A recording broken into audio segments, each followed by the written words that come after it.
On January 26, the Iranian Revolutionary Guard released a video. In the footage, a target simulating the USS Abraham Lincoln was attacked by a swarm of drones. The message they wanted to convey was simple. We can see you. We can hit you. Before your carrier-based jets even leave the deck, our drone swarms will strike your aircraft carrier first, but that is exactly where the problem lies. The US Navy has commissioned a new type of weapon that has made Iran's entire combat strategy completely obsolete. Let's reconstruct the scenario. If Iran actually dared to turn that propaganda video into real combat, what exactly would happen? The operation would begin at 6 a.m. local time. 12 aerial targets lift off from coastal positions nearby, immediately turning south toward the Strait of Hormuz. Their target is the USS Abraham Lincoln. These are Shahed 136 kamikaze drones. The Ukrainians call them mopeds because of the noise. The high-pitched scream emitted by their two-stroke, it sounds no different than a leaf blower. Actually, that would be a compliment. A real moped can at least steer. Once a Shahed is launched, it only flies along preset GPS until it hits the target or runs out of fuel. There is no threat-sensing equipment on board. It cannot communicate with operators, and it certainly will not deviate from its course. Tehran can neither recall them nor reroute them. They cannot even confirm if they are still flying. Plainly put, it is a dart equipped with a guidance chip, and those chips can be bought anywhere online. Feet. Early warning aircraft? Before these drones even climb to their cruising altitude, has already locked onto these. Notice the circular radome on top of this plane. It houses the ANA PY9 radar. This system can track targets the size of a frying pan from 400 miles away and simultaneously process over 2,000. The radar cross-section of 12 Shahed is about the same as a lawnmower, with a straight flight path and a fixed altitude. Finding them is no harder than finding a bonfire. This U.S. early warning air, while the targets it just detected, cost Iran only about $30,000 each. Within 1.2 seconds of detection, every destroyer in the strike group shared the same set of fire control data. This is cooperative engagement capability. Operating in real-world combat, the Hawkeye detects 12 drones at the edge of the horizon. A destroyer 40 miles away has already calculated the firing solution. Iran uses off-the-shelf civilian to assemble drones. The U.S. has built a sensor network, turning the entire carrier strike group into one giant radar. Dozens of vessels are ready to fire at any time. 41 minutes until impact. The tactical action officer picks up the comms and issues the order. This battle will cost the Navy millions of dollars, and only the use of conventional weapons is permitted. In truth, he could have used the actual equipment carried by the strike group to end the battle in 15 seconds. But he did not. The time had not yet come. At 12,000 feet to the east, an Iranian reconnaissance drone is circling, streaming real-time footage back to the command. The tactical action officer he could have used a single SM-2 missile to record a kill and completely blind Iranian intelligence, but he chose to leave it alone. He wants Tehran to see exactly what they want: expensive U.S. interceptors being frantically consumed by cheap, disposable drones. With a limited magazine, he wants their confidence to soar, and then have them send even more drones. 6:38 a.m. The real show begins. The lead drones penetrate within a 20-kilometer. Look at the foredeck of the destroyer. The Mk-45 mod for 127mm naval gun has turned toward the target. Approximate. The warhead detonates near the target, spraying shrapnel at 800 meters per second, shredding composite airframes that can withstand rain, but cannot withstand war. 3 shells, 3 Shaheeds disintegrate in midair. $6,000 well spent. 9 targets remaining at a distance of 15 kilometers. On one of the destroyers, the phalanx closing weapon system begins to spin rapidly. The M61 Gatling gun can fire 20 millimeters. 4 drones turn into a cloud of debris, falling into the Persian Gulf. 5 remaining. At a distance of 10 kilometers, every RIM-116 rolling airframe missile you see now costs as much as a typical American home. Used to chase down an Iranian drone. Pieced together for less than the cost of a used Camry. A 5-round volley, 5 direct hits. From the first launch to the last. The entire process took 94 seconds. All 12 drones were shot down. But Iran also learned everything they wanted to know, because that reconnaissance drone transmitted every detail back to Tehran. The final bill. The U.S. consumed to intercept $360,000 worth of Iranian drones, spending $7 in defense for every $1 of attack. Those 5 Rams are gone, and the magazine inventory has decreased. It cannot be replenished without resupplying at a port. The tactical action officer knows this. Well, He has also been staring at that reconnaissance drone. He could have shot it down an hour. 6:50 a.m. 3 coastal launch sites activate simultaneously. 76 drones lift off in waves. Behind them, another 20 are on standby at low altitude along that earlier probe gave Tehran the results they anticipated. But what Iran does not know is that the US Navy is hiding a piece of equipment they could never have imagined in their wildest dreams, sitting right there in plain sight. 6:51 a.m. The Hawkeye locks onto 76 targets. They approach from 2 directions, 35 from the east. Plus those 20 reserves, flying at an altitude of 50 meters, hugging the sea, almost skimming the crests of the waves. An Arleigh-class destroyer, like the one you see, carries 96 vertical launch system cells. But not all cells are loaded with air defense missiles. SM-3 South are reserved for ballistic missile threats. SM-6 South are used for high-volute targets. Tomahawks are used for offensive strikes. Available air defense interceptors number about 6. Each round is worth $2.1 million. In other words, to stop drones worth a total of $2.3 million. Requires firing off $126 million in missiles. And Iran arranged 20 reserve drones after the main wave. Exactly because they calculated this ledger. The first wave empties the magazine. The second wave can drive straight in, with nothing to stop them. No matter how much, it does not change the outcome. Iran will not run out of Shahed before the US runs out of missiles. There is no room for negotiation. Unless the missiles never have to leave the tubes. 7:20 a.m. The tactic that leaves half the combat watch floor completely bewildered. Omnidirectional free fire. Look at the foredeck of the destroyer. Between the VLS cells and the bridge, there is a flat panel array the size of a commercial refrigerator. The antenna has no rotating and no gun barrel. It looks like nothing more than a metal plate welded to the deck. On a warship covered in antennas, it is completely inconspicuous. 3 years ago, this system did not exist. 2 years ago, it was merely a laboratory prototype that would fry its own components after 4 seconds of operation. A year ago, it was deployed on this destroyer, with a security classifications. This is Project Meteor, the US Navy's first ship combat-ready hyperwar microwave weapon. And Iran is about to become its first test subject on the battlefield. Iranian intelligence analysts had reviewed satellite imagery of every US destroyer in the 5th Fleet. This array was categorized as a communications upgrade. Threat level, none. That single line in the intelligence report is about to become the most expensive mistake in Iran's military history. It can do something that was previously completely 7:35 a.m. The northeast formation enters the 41 targets with 6 minutes until impact. The Meteor system activates, but you see absolutely nothing. In the Mahajir drone ground station near Bandar Abbas, the operator stares at the screen. Signals from 37 drones. There were no missile alerts. The optical feed shows no explosions. The targets simply vanish. He repeatedly switches frequencies. Checks the equipment.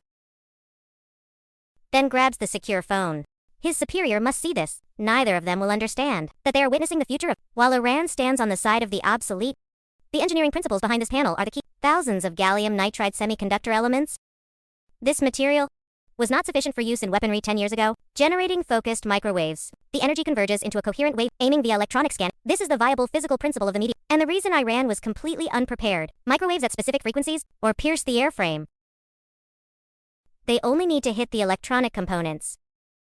The GPS chip in a shape operates on a current of only the Meteor system outputs. The gap between these two values is the difference between a flying drone and a dart hitting the ground. 37 targets simultaneously vanish from the Aegis display. No burning. No explosion. They simply nosedive directly into the Persian Gulf, as if their batteries were pulled out. In essence, that is exactly what happened. For targets on the edge of the formation are still flying. They happen to be at the critical boundary of the Meteor system's 30-degree beam. The energy density was below the threshold required to fry hardened circuits. Sector coverage is, it determines how much airspace each pulse can cover, and these 4 Shaheds were just outside the edge. 6-second recharge cycle. The system draws power, combat system. And the coffee machine in the Combat Information Center. Iran spent 10 years building tactics around exhausting US munitions, but the ammo for the Meteor system is just diesel fuel. The system slews, 15 degrees, locking onto the 4 levers. 1 pulse. For wreckage trails. Next are the 35 targets of the Eastern Formation. Bearing 090, the Meteor system aims. Fire, 35 drones, without even a single spark. This way of dying is more embarrassing than being shot. Engagement time, 15 seconds. 76 drones completely wiped out. The SM-2 launch canisters didn't even flit. The VLS cells Iran spent 10 years trying to empty remain 100% loaded. At this moment, the 20 reserves are at full, descending to wave top height. 20 feet above the sea. At this altitude, they completely disappear into the sea clutter. The Hawkeye radar loses the targets. The Aegis system cannot distinguish them from what 20 armed drones vanish into thin air from every screen in the strike group. The Meteor system needs radar tracking to aim, without target data. The strongest directed energy weapon on Earth is just an expensive space heater. 12 minutes until estimated arrival. The Phalanx was meant to clean up levers. It is inadequate against an entire wave. The SM-2 can intercept them, but at $2.1 million, trading for $30,000 drones is exactly the trap the Navy developed to this weapon to avoid. All morning, the tactical action officer fought to save the magazine, and now it looks like it must be used. 12 minutes is enough for 20 war, while your most powerful weapon cannot find the target. This period of time felt infinitely long. The Phalanx systems on all ships are staring at the empty searching. Aegis scans the surface, returning only wave clutter. Below the radar horizon, 20 GPS-guided warheads approach at a speed of 3 toward the strike group. The only thing certain is the mathematical calculation from the last known position. Based on a speed of 100, these drones will enter range in approximately 11 minutes. Everything that follows is pure guesswork. At a distance of 11 kilometers, a commercial cruise ship forces the sea-skimming drones to rise above the radar horizon. 18 targets, the other 2 failed to make it across. Relying on civilian GPS and blind confidence to fly blind at a 20-foot altitude, their reliability was predictable. 2 pulses. 16 destroyed. The final 2 skimmed the edge of the detection, likely below the Meteor system's minimum depression angle, 3 kilometers away. The Phalanx locks onto the targets. If the Meteor system hadn't handled there would be 20 targets simultaneously penetrating the minimum range. With the Meteor system, the Phalanx finally encountered a problem within its job description. 2 bursts. 2 wreckage clouds fall into the sea. 96 launched. 96 shot down. Missile consumption? 0. In Tehran, 96 telemetry signals were cut simultaneously. No one knows the reason. Satellites have already photographed the wreckage, but there were no missiles. No vapor trails, no interceptor. Something broke their combat model. Exactly 8 a.m. The Iranian command gambles everything. An all-out surge. 2 Persian Gulf anti-ship lift-off from mobile launchers. Near This is Iran's Assassin's Mace. Terminal speed of Mach 3, 650. Warhead. The EO Seeker can correct the aim in the final seconds to strike moving vessels as the ballistic missiles climb off from 4. Meanwhile, at Bandar Abbas, 6 Zulfikar fast attack craft rush out at a high speed of 50, each carrying to C-802 anti-ship cruise missile, 3 fronts pushing forward. The Persian Gulf missiles will hit in 90 seconds. The fast craft need 23 minutes to reach the C-802 launch position. The drones will arrive in 44. This is the joint combat scenario that Iranian military academies have simulated for 20 years across all, ensuring something will penetrate the defense. To deal with the Persian Gulf missile, one must use the SM-2 block, III. In the U.S. inventory, there is no other weapon that can a Mach 3 ballistic warhead for SM-2's burst from the VLS cells, climbing to 80,000 feet to execute the intercept. The trajectory happens to pass through the Meteor system's northeast combat sector. This is a problem rarely mentioned outside the U.S. military. Microwave pulses do not distinguish friend from foe. They will fry a $2.1 million SM-2 guidance assembly just as fast as they fry a SHOT's GPS chip. For the 11 seconds the interceptor passes, the Meteor system in that sector must be shut in a real multi-threat joint engagement. The beam coverage range is compressed from 360 degrees to less than half. The more missiles fired at high-priority targets, the less space the microwave weapon has to handle. Cheap drones? Iran, by pure chance, stumbled into the offensive formation that best exploits this conflict. The Aegis system performs dynamic sector planning. The system divides the battlefield into time-shared firing windows, assigning combat channels to every weapon. 0 to 4 seconds. Meteor controls the knee sector. The SM-2 passes through that sector. After 15 seconds, Meteor resumes operation. This logic must extend to every friendly munition in flight, updating continuously as new missiles are launched. Every time the Meteor system slews to a new sector, it must look at the big screen in the kick. The original tactical situation map has now become a precisely choreographed dance. If the timing is off by just 1 second, It could destroy your own interceptors. If the SM-2 enters the beam half a second early, it will be hit by a microwave pulse, its guidance fried. The missile will lose control and crash into the sea. The Persian Gulf warhead will fly right through the gap between perfect defense and disaster is only a few tenths of a second. It is completely impossible to control manually. The weapon control system maps the entire battlefield threat interceptor paths, meteor firing sectors, and overlapping time. All windows are solved automatically. The SM-2 is routed to bypass the microwave beam corridor. The meteor system is assigned safety. Dozens of weapons against hundreds of targets. The tactical action officer does not need to touch a single button. The Aegis system autonomously completes the entire choreography. This is not a fire control computer. This is the most expensive air traffic control system on Earth. Intercept at 8 point. During that 11-second shutdown window in the Nice sector, the meteor system remained active in the south and east. Once the SM-2 cleared the beam, it immediately swung back to the north, destroying the drones that tried to close in during the gap, negating any downtime in any sector. MH-60R Seahawks had already lifted off to execute surface surveillance. Responsible for the fast craft, the Seahawks are hunting 40 kilometers south. Their flight paths are completely separated from the meteor active sectors. This is by no means a coincidence. Tactical air control mapped their activity zones outside all planned firing sectors before the helos even took off, even if a beam accidentally swept over them.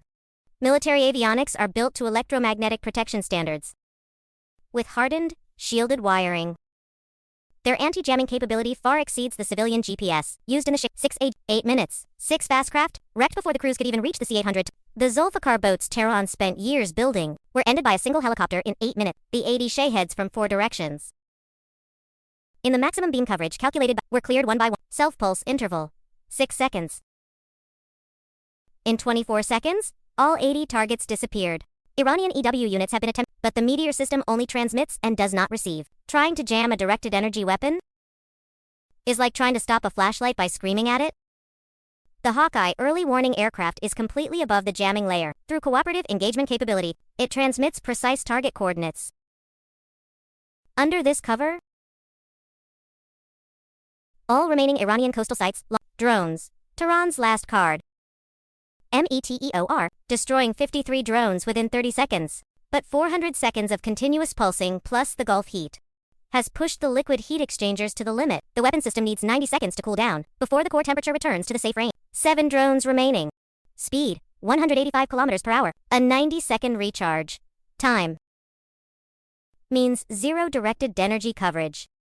For the first time today, the carrier strike group must defend itself the traditional way, Tehran's magazine exhaustion model, upon which their tactics were built, briefly took effect. Phalanx takes down 3 drones, ram missiles the system resumes operation, destroying the final 2 at 9 kilometers. As of 7 a.m., against all attacks, the U.S. consumed for SM-2 6 Hellfires. Everything else was solved by a weapon that shares a generator with an air conditioner. And shooting down a mass of drones was just this weapon's most inconspicuous role. While the meteor system swept through 300 drones, the Hawkeye aircraft executed a completely different mission. Launch positions with blast doors open were to within 3 meters. Mobile launch vehicles were tracked from hideouts to firing positions and back. The entire process was coastal radar stations exposed. Operating frequencies. Launch infrastructure was laid bare before an early warning aircraft, whose vision covers a 400-mile battlefield. The carriers. Air Wing is ready to launch strikes on these points. The destroyers are mapping Tomahawk routes for Iran's reinforced drone storage bunkers. Iran lost more than just 300 drones. They exposed their entire coastal launch network to a carrier strike group with a full magazine.